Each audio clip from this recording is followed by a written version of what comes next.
दोस्तों नमस्कार। इससे पूर्व वाले अध्याय में हमने पढ़ा है कि राजस्थान के जो विभिन्न राज्य थे उन्होंने अंग्रेज़ों के साथ समय समय पर विभिन्न संधियों के माध्यम से अपने यहाँ पर सत्ता संतुलन करने का प्रयास किया। लेकिन उस सत्ता संतुलन के प्रयास में या राजनीतिक शक्ति के संतुलन के प्रयास में कहीं ना कहीं हमारे यहाँ के राजाओं ने या राज्यों ने अपने साम्राज्य की जो बागडोर थी अपने हाथों से स्वयं फिसला दी। नतीजतन हमारे यहाँ पर अंग्रेज़ों का शासन धीरे धीरे जो एक व्यापारिक कंपनी के रूप में ईस्ट इंडिया कंपनी ने शुरुआत की थी वह कहीं ना कहीं पूर्ण रूप से एक मजबूत साम्राज्य की नींव के रूप में प्रतिस्थापित हुआ। यही कारण था कि अंग्रेज़ों ने धीरे धीरे हमारे यहाँ पर संपूर्ण रूप से कब्जा कर लिया और अपने को गुलाम बना लिया। लेकिन जिस प्रकार से उन्होंने राजस्थान अथवा भारत के अंदर जब अपनी जो स्वतंत्रता की बेड़ियाँ यहाँ के विभिन्न क्षेत्रों के अंदर डाल दी तो इसका परिणाम क्या हुआ, इसका प्रभाव क्या हुआ। इसका जो प्रभाव पड़ा हमारे यहाँ पर वह कई तरीके से देखा जा सकता है कि जो ब्रिटिश शासकों के साथ में या ब्रिटिश तंत्र के साथ में हमारे यहाँ के स्थानीय शासकों ने जो संधियाँ करी उन संधियों की जो परिणति थी वह यहाँ पर राजनीतिक अराजकता के रूप में सामने आई कि अंग्रेज़ों ने यहाँ पर जो स्थानीय शासक थे उनको अपने अधीन करते हुए हमारे यहाँ के मूल अथवा अन्य दूसरे सहायक राज्यों के शासकों से उनका अलगाव करते हुए जो स्थिति पैदा करी वह ठीक उसी प्रकार की थी जैसे घर का वेदी लंका डाहे और फूट डालो और राज करो की नीति को उन्होंने पूर्ण रूप से अमल में ले लिया। इससे राजनीतिक अस्थिरता और राजनीतिक अराजकता का माहौल व्याप्त हो गया।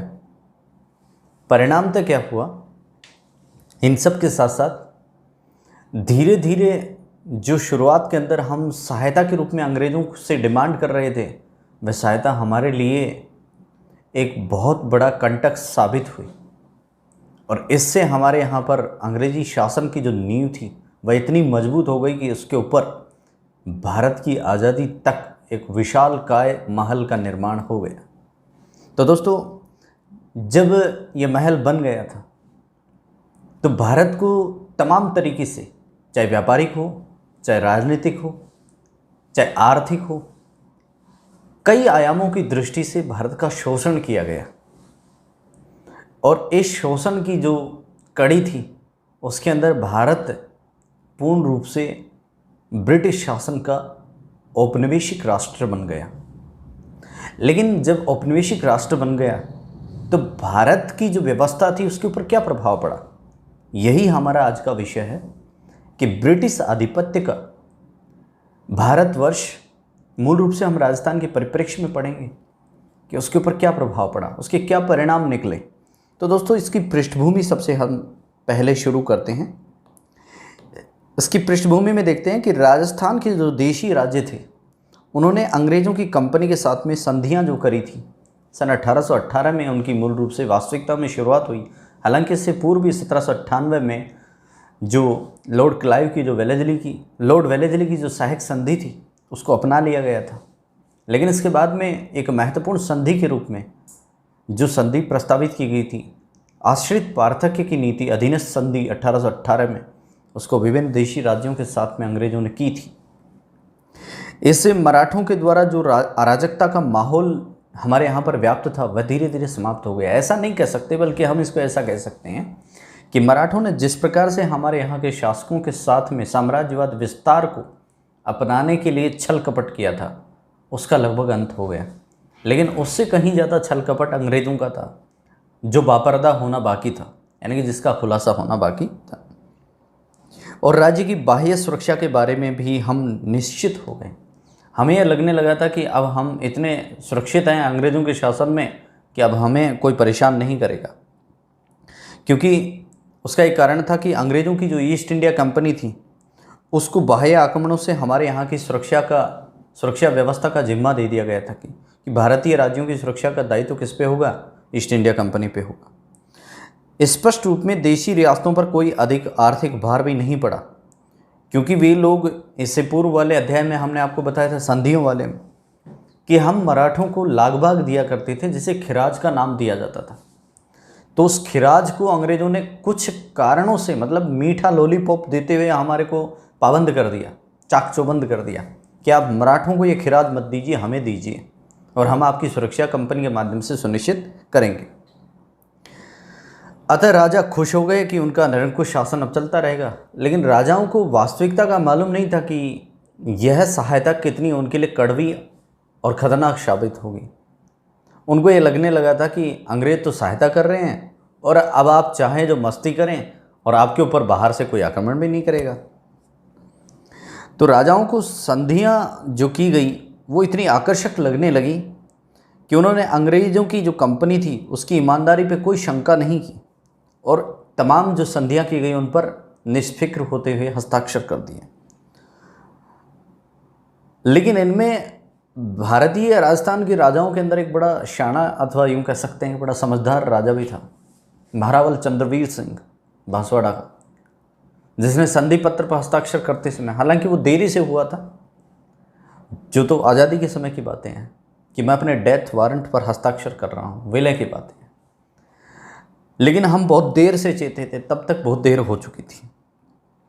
तो संधियों में जो उल्लिखित शर्तें थी उनकी जैसी क्रियान्विति शुरू हुई तो हमारे राजाओं के जो वंश थे उनके परंपरागत अधिकारों पर कुठाराघात होने लगा कि जो हमारे मूल अधिकार थे, प्राधिकार कह सकते हैं, अधिकार नहीं, कि हमारे जो कर्तव्य और जो दायित्व निर्धारित किए गए थे अधिकारों की छाया में, कि हम एक राजा होने के नाते प्रजा के लिए हमारे शासन के जो पोर्टफोलियो थे उनमें हम ये काम करेंगे, वो कहीं दिखाई नहीं दे रहे थे, क्योंकि उनमें हम नाममात्र के शासक रह गए थे, अंग्रेज उनके मूल अधिपति बन गए थे।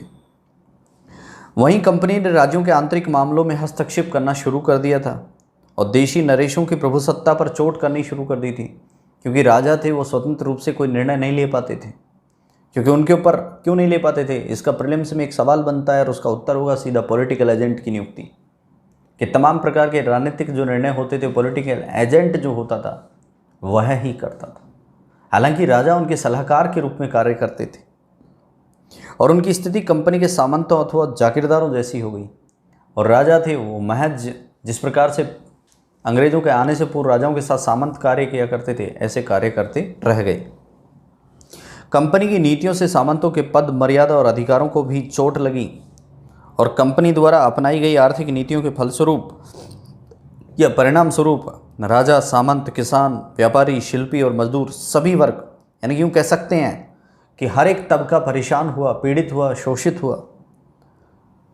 तो इस प्रकार से जब इतनी सारी पीड़ाएं हुई, सामाजिक रूप से, राजनीतिक रूप से और आर्थिक रूप से जो समाज का शोषण हुआ, तो उसके बहुत सारे दुष्परिणाम निकल के आए, और इन दुष्परिणामों को हम भारत के राजाओं की अंग्रेज़ों के साथ की गई संधियों के दुष्परिणामों के रूप में जान सकते हैं। और इन्हीं दुष्परिणामों के कारण भारतवर्ष के लोगों के अंदर, आम जनता में, राजाओं में तो बाद में चेतना आई, लेकिन आम जनता में एक सचेतना का संचार हुआ, और यह सचेतना का जो संचार था यह मूल रूप से मध्यम और निचले तबके के लोगों में, श्रमिक और मजदूर लोगों में शुरू हुआ। परिणामतः 1857 की क्रांति की नींव पड़ी। लेकिन इन सब के इतर हम बात करना चाहेंगे कि ब्रिटेन का जो शासन भारत के ऊपर हुआ उसके क्या दुष्परिणाम निकल के आए। तो सबसे पहला तो यह था कि अंग्रेज़ों ने राजाओं के या हमारे राज्यों के आंतरिक शासन में हस्तक्षेप शुरू कर दिया था। राजपूत राजाओं के साथ संधियां करते समय अंग्रेज़ों ने स्पष्ट आश्वासन दिया था कि वे राज्यों के आंतरिक प्रशासन में किसी प्रकार का हस्तक्षेप नहीं करेंगे। ऐसा तो उन्होंने कहा था, लेकिन ऐसा हुआ नहीं और अंग्रेज़ों ने आंतरिक मामलों में हस्तक्षेप करना शुरू कर दिया। उदाहरण के रूप में देख सकते हैं कि जोधपुर के शासक पर उन्होंने दबाव डाल करके 1839 में जोधपुर के किले पर अधिकार किया। फिर 42-43 में अंग्रेज़ों ने पुनः जोधपुर के मामलों में हस्तक्षेप करते हुए नाथों की जो जागीर थी, जो नाथ संप्रदाय था, उसकी जागीरों को जब्त कर लिया, और वे लोग जो उनके पैरोकार थे उनको अदालत में बिना कोई मुकदमा चलाए जेलों में डाल दिया। इसी प्रकार से उन्होंने जयपुर रियासत के मामलों में भी आंतरिक हस्तक्षेप शुरू किया। फिर अंग्रेज़ों ने मांगरोल का जो युद्ध हुआ था सन 1821 में, सवाल बनता है कि मांगरोल का युद्ध क्यों हुआ था। उसका एक उत्तर दे सकते हैं आप कि जब कोटा रियासत के साथ में संधि हुई तो उस समय कोटा का जो शासक था वह कौन था? कोटा का शासक जालिम सिंह था। लेकिन जालिम सिंह के साथ बहुत अन्य लोग भी थे जो वहाँ पर प्रभावकारी नेता अथवा राजाओं के रूप में कार्य करते थे, जिनमें एक प्रमुख था कोटा महाराव राम सिंह। ये लोग कोटा राज्य के साथ जो संधि हुई थी अंग्रेज़ों की, उससे संतुष्ट नहीं थे और इसी असंतुष्टि के कारण इनके बीच में असंतोष का जन्म हुआ, आपस में संघर्ष हुआ, कलह पैदा हो गया, तो आपस में लड़ाई हो गई। लड़ाई हो गई तो मांगरोल का जो ये युद्ध था वह इसी की परिणति थी या परिणाम था। और इस मांगरोल के युद्ध में चूंकि एक तरफ तो जो जालिम सिंह था वह था, दूसरी तरफ कोटा महाराव राम सिंह था। जालिम सिंह की तरफ अंग्रेज सेना थी, इसलिए महाराव राम सिंह की तो हार तय थी। वह भाग करके भीम सिंह के पास चला गया मेवाड़ में, और राणा भीम सिंह ने फिर मदद करी, तो मदद लड़ाई ही नहीं करी बल्कि एक संधि करवाई, और यह संधि जो थी वह मांगरोल की संधि के नाम से जानी गई। लेकिन इसकी जो अंतिम परिणति हुई वह कोटा राज्य का विभाजन हो गया, और फिर 1840 के दशक में एक नई रियासत का जन्म होता है, वह थी झालावाड़। तो कोटा महाराव के विरुद्ध भी दीवान जालिम सिंह की सहायता अंग्रेजों ने की, जो कि अंग्रेजों का समर्थक था। तो मेवाड़ के प्रशासन में पॉलिटिकल एजेंट की जो नियुक्तियां की जाती थी, इस पॉलिटिकल एजेंट ने वहां की आर्थिक स्थिति को बहुत खराब कर दिया।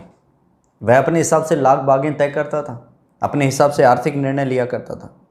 सन 1823 में कैप्टन कोब ने समस्त शासन प्रबंध अपने हाथों में ले लिया था, और महाराणा को खर्चे के लिए सिर्फ 1000 रुपये दैनिक दिया जाना निश्चित किया गया कि आपको अपने आमोद प्रमोद के लिए पैसा मिलेगा, बाकी आपका कोई लेना देना नहीं है।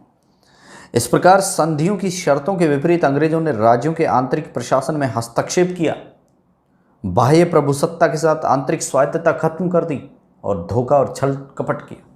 यानी कि वे अपने किए हुए वचनों से मुकर गए। कौन? अंग्रेज। और राजा अपने राज्य के संप्रभु स्वामी नहीं बचे थे, बल्कि वे अंग्रेजों की कृपा दृष्टि के पात्र बन गए। तो इस प्रकार से राजाओं की जो स्थिति थी वह कमज़ोर हो गई। नंबर 2, राज्यों के उत्तराधिकार मामलों में भी हस्तक्षेप। अब एक तो राज्यों की जो आंतरिक स्थिति थी, आंतरिक प्रशासन था, उसमें अंग्रेजों का हस्तक्षेप, लेकिन अब उत्तराधिकार मामलों में भी अंग्रेज हस्तक्षेप करने लगे कि यहाँ पर अगर राजशाही की बात आती थी, अगर प्रशासन चलाने की बात आती थी, तो उत्तराधिकार का फैसला तो राजाओं को लेना था, लेकिन ऐसा नहीं होता था। उसमें भी अंग्रेज टक्कर मारने लगे, और वो अपने हिसाब से जो उनका व्यक्ति होता था या जो उनका अपना मातहत होता था, उसी को वे उत्तराधिकारी बनाने के लिए राजी करवाते थे। तो अंग्रेजों ने राज्यों से संधियां करते इसमें आश्वासन दिया कि वे परंपरागत शासन में किसी प्रकार का हस्तक्षेप नहीं करेंगे। परंपरागत शासन का तात्पर्य है वंशों का शासन, राजाओं का शासन। परंतु राज्य में शांति और व्यवस्था बनाए रखने के बहाने अंग्रेजों ने उत्तराधिकार के मामलों में भी हस्तक्षेप शुरू कर दिया, और इसका उदाहरण था 1826 में अलवर राज्य के आंतरिक मामलों में सबसे पहले उन्होंने हस्तक्षेप करते हुए बलवंत सिंह और बने सिंह के मध्य अलवर राज्य के 2 हिस्से करवा दिए। आधा हिस्सा बलवंत सिंह को दे दिया और आधा हिस्सा बने सिंह को।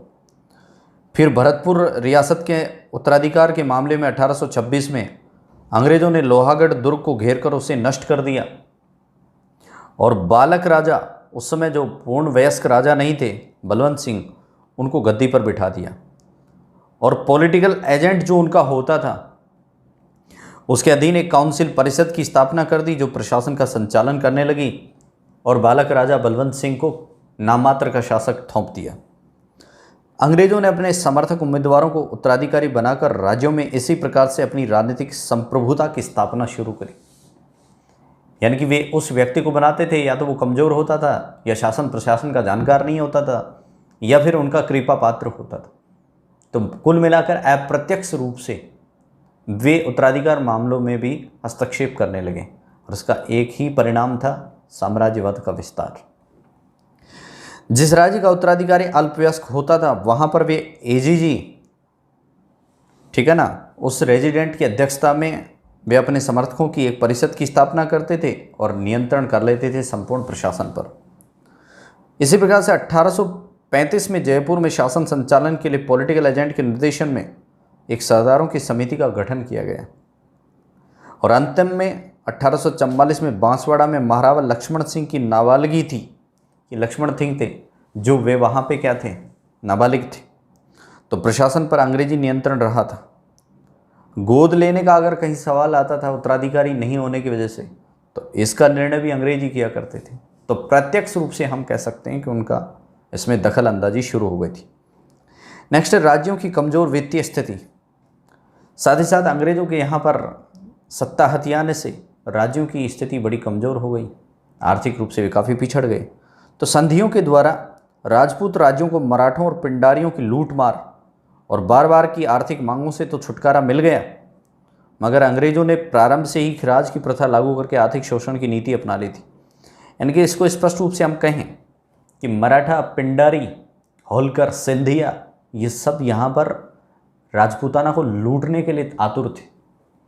लेकिन इस बीच अंग्रेज थे बड़े चालाक थे। पहले इनको आपस में लड़ाया, फिर अपनी सत्ता स्थापित की धीरे धीरे व्यापार के माध्यम से। फिर जो लागबाग उनको दी जाती थी थोड़ी बहुत कि ठीक है हम आप पे आक्रमण नहीं करेंगे, दूसरे शासकों को, उस वंश के लोगों को जो खिराज दी जाती थी उसको इन्होंने बंद करवा दिया। कहा कि तुम्हारा सारा काम हम करेंगे, हमें दीजिए लागबाग। और वो लागबाग थी, उसको शुरुआत में तो थी उतनी बनाए रखी, लेकिन बाद में इतना बढ़ा दिया कि राज्यों पर वित्तीय भार पड़ने लगा और उनकी आर्थिक शक्ति आर्थिक जो स्थिति थी वह गड़बड़ा गई।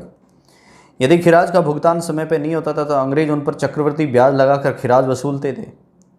इसके अलावा शांति व्यवस्था की स्थापना के नाम पर भी वे राज्यों में विभिन्न लीजियन की स्थापना करके उनसे धन बटोरते थे।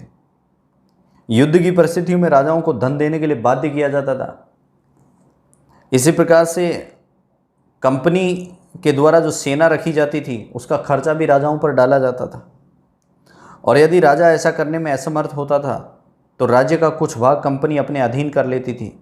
यानी कि कहते थे कि हम अगर आप पैसे नहीं दे सकते तो आपके राज्य का इतना हिस्सा हम अपने कब्जे में करेंगे। समस्त तरीके से नोच खा रहे थे। तो अंग्रेज़ों ने जयपुर नरेश को शेखावाटी में राजमाता के समर्थ सामंतों को कुचलने के लिए सैनिक सहायता दी। इसी प्रकार से सांबर झील को अपने अधीन करने के लिए 1835 में अंग्रेज़ों ने यही चाल चली। जोधपुर राज्य के अंदर 1835 में जोधपुर लीजियन का गठन किया गया और उसके लिए जो वार्षिक शुल्क था वह 15 लाख रुपए जोधपुर राज्य से वसूला जाने लगा। इसी प्रकार से 1841 में मेवाड़ भील कोर की स्थापना भोमट साम्राज्य में की गई थी। और इसका जो खर्चा था वो मेवाड़ राज्य उठाता था। 1822 में मेरवाड़ा बटालियन अजमेर के अंदर स्थापित की गई। 1834 में शेखावाटी ब्रिगेड, और इन ब्रिगेड की स्थापना करते समय जो सैनिक कार्य किया करते थे उनका तमाम प्रकार का नियंत्रण निर्देशन अंग्रेज करते थे, लेकिन वित्तीय वसूली राज्यों से होती थी। इस प्रकार 1835 से 30 के दौरान भीलों के विद्रोह को दबाने के लिए, क्योंकि भील उग्र हो चुके थे, उनको मालूम था कि अंग्रेज, क्योंकि वे अपनी परंपराओं से समझौता किसी को नहीं करने देते थे, इसलिए वो ये नहीं जानते थे कि फ़र्क क्या पड़ेगा, लेकिन उनको ये जरूर मालूम था कि वे अपनी संस्कृति और परंपरा को नहीं खोना चाहते। परिणामतः युद्ध और संघर्ष की भावना निपज गई और अंग्रेज़ों ने इस समय जब भीलों ने विद्रोह शुरू किया तो सैनिक सहायता देना शुरू कर दिया, यानी कि सॉफ्ट कॉर्नर पॉलिसी अपनाई। और सैनिक खर्च जो था वो महाराणा के नाम पर ऋण के रूप में लिख दिया गया कि महाराणा से इसे वसूला जाए, और फिर इस पर 6% ब्याज राशि के साथ में इसे वसूला गया। तो इस प्रकार से राज्यों की स्थिति को बिल्कुल तोड़ के रख दिया था अंग्रेजों ने। नेक्स्ट प्रभाव हुआ राज्यों का शिथिल प्रशासन। अंग्रेजों के द्वारा जब यहाँ पर पूर्ण रूपेण इस प्रकार से कब्जा कर लिया गया तो अगला सबसे बड़ा प्रभाव था राज्यों को जो प्रशासन होता था वह ढीला पड़ गया, कमज़ोर पड़ गया, व्यवस्थाएं चरमरा गई।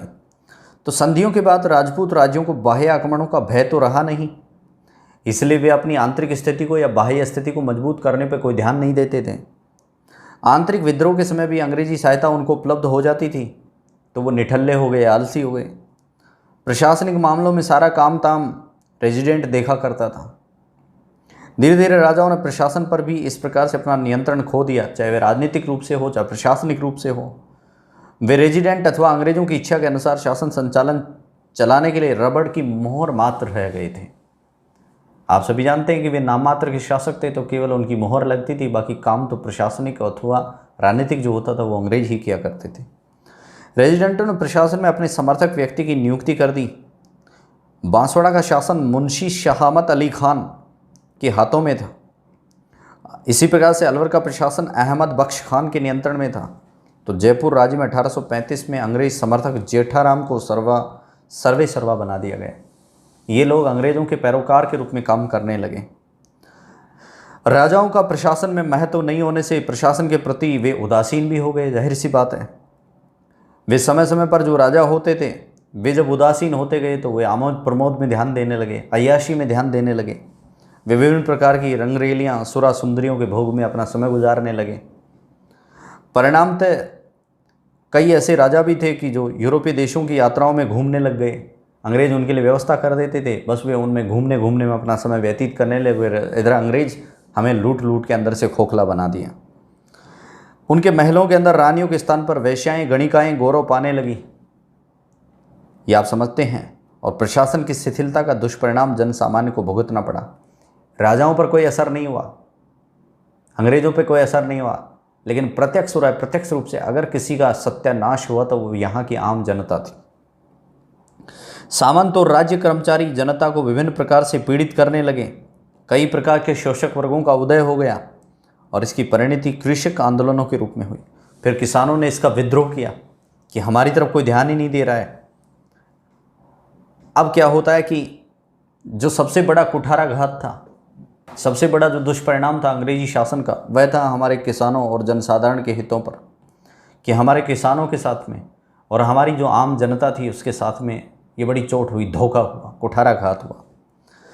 क्योंकि अंग्रेज़ों ने संधियां करने के बाद में राजपूत राज्यों का जो खर्च होता था उसके अंदर अप्रत्याशित वृद्धि कर दी।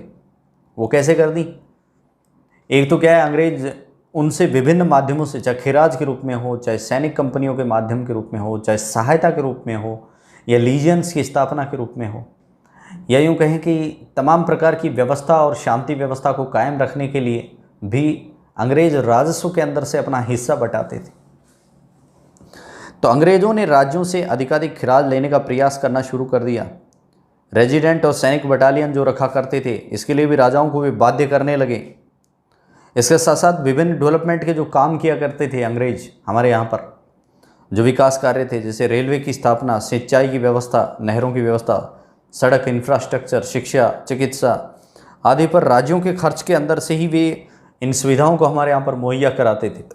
ऐसा नहीं अंग्रेज हमें उपहार में देते थे, हमारे यहाँ के संसाधनों से ही उन्होंने विकास कार्य किए।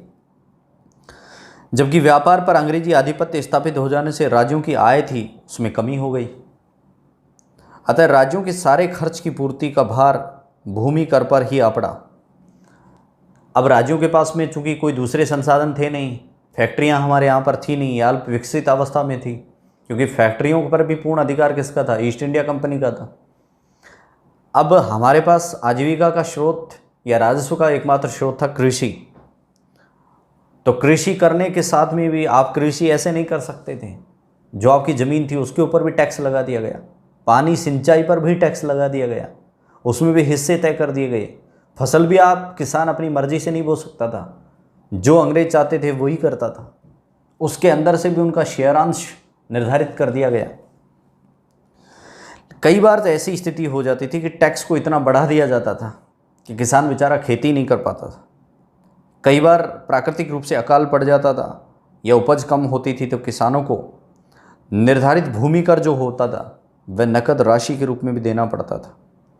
इससे किसान बेचारे क्या करते थे, जब पैसा उनके पास नहीं होता था तो वो साहूकारों या सूदखोरों के पास चले जाते थे, वहाँ से वो पैसा प्राप्त करते थे, इससे वो कर्ज में फंसते चले जाते थे। तदुपरांत क्या हुआ कि एक तो सरकार उनको जब समय पे वे राजस्व चुकता नहीं करते थे, वसूली चुकता नहीं करते थे, तो भूमि से उनको बेदखल कर देते थे या उनकी ज़मीनों के ऊपर सूदखोरों साहूकारों का कब्जा हो जाया करता था। जबकि अंग्रेज़ों के आगमन से पूर्व किसानों को भूमि से बेदखल नहीं किया जा सकता था। ऐसी व्यवस्थाएं हमारे यहाँ पड़ती थी। राज्यों ने अपने बढ़ते व्यय की पूर्ति के लिए इस प्रकार से किसानों पर चराई कर, सिंचाई कर आदि सारे कर लगा दिए थे। राजाओं ने प्रशासन पर से ध्यान हटाकर यात्राओं और मनोरंजन में व्यतीत करना शुरू कर दिया। वे जनता का ध्यान नहीं दे रहे थे। खर्चों की पूर्ति के लिए किसानों पर भूमि कर के साथ अनेक प्रकार के अत्यंत कर भार उन्होंने लगा दिए। इससे किसानों की स्थिति बिल्कुल खराब हो गई, दोयम दर्जे की हो गई। रेलवे का जब विकास हुआ तो इसे समृद्धि के स्थान पर निर्धन करने में ज़्यादा योगदान अंग्रेज़ों ने दिया, क्योंकि हमारे संसाधनों से ही रेलवे का विकास हुआ, अंग्रेज नहीं बिछा के गए। ब्रिटेन निर्मित वस्तुओं से बाजार हमारे यहाँ पर भर दिए गए। हमारे यहाँ का कच्चा माल रेलों से बाहर जाने लगा। यहाँ तक कि जब अकाल पड़ता था तो उस दौरान भी हमारे यहाँ से खाद्यान्न निर्यात कर दिए जाते थे, चाहे भारत की जनता भूखी मरे। व्यापार पर पूर्ण रूप से अंग्रेजी नियंत्रण स्थापित हो गया था, और व्यापारी जब अंग्रेज़ों का नियंत्रण स्थापित हो गया, जब फैसले ले ही नहीं सकते थे, तो उन्होंने व्यापार को ही त्याग दिया। इससे व्यापारी भी खुद अंग्रेज बन गए, उत्पादनकर्ता भी अंग्रेज बन गए, और बेचने वाले विक्रेता भी अंग्रेज बन गए। सोचो फिर क्या होगा। अराजकता, अराजकता। दस्तकार और हस्तशिल्पियों के द्वारा जो वस्तुएं थी उनको ब्रिटेन की वस्तुओं से महंगी होने के कारण शासक वर्ग का संरक्षण नहीं मिल पाता था। इसलिए ये जो शिल्पकार वर्ग, जो दस्तकार वर्ग था, उनका जीवन निर्वाह नहीं हो पाता था। तो परंपरागत रूप से उन्होंने फिर इन व्यवसायों को छोड़ दिया। जब कमाई नहीं तो कार्रवाई नहीं, सीधी सी बात है। इससे ये लोग भी क्या मजदूर बन गए। तो इतनी बड़े पैमाने पर हमारे यहाँ के श्रमिकों, मजदूरों और किसानों के साथ में अत्याचार किया गया, जो यहाँ की आर्थिक, सामाजिक और राजनीतिक अव्यवस्था का परिणाम के रूप में परिणित हुआ। तो इस प्रकार से प्रिय मित्रों, हम कह सकते हैं कि राजपूत राज्यों को अंग्रेज़ों के साथ जो संधियाँ आकर्षक शुरुआत में लगी थी, उनके परिणाम बहुत खतरनाक निकले, और हमारे यहाँ पर ब्रिटेन सर्वे सर्वा बन बैठा, इंग्लैंड सर्वे सर्वा बन बैठा। शासक पावरलेस हो गए, सामंतों का अस्तित्व खत्म हो गया, किसान और जनसाधारण की स्थिति खराब हो गई। 1857 की क्रांति जो थी, हालांकि उसका जन्म हुआ क्योंकि जनसाधारण के अंदर एक चेतना आई। श्रमिक और मजदूर वर्ग ने विरोध किया, सामंत वर्ग ने भी विद्रोहियों को सहायता दी, और साथ ही साथ राज्यों के जो किसान थे और जनसाधारण थे, उनको इससे विभिन्न प्रकार के आंदोलनों का तो सामना करना पड़ा। लेकिन इसमें भी उन्होंने कलाकारी करी। जब अंग्रेज़ों का विरोध होने लगा तो उन्होंने किसानों और इन विद्रोहियों के बीच में फूट डाल दी। इतना सारा सब कुछ ब्रिटिश आधिपत्य का दुष्परिणाम निकल के आया। राजा और प्रजा के मध्य जो सम्मानजनक संबंध थे, उनको समाप्त करके एक शोषक और शोषित वर्ग के रूप में भी निपटाने का काम ब्रिटेन के शासन ने किया था। तो इस प्रकार से विभिन्न खतरनाक परिणाम हमारे पास अंग्रेज़ों के शासन के बाद में कालांतर में देखने को आए।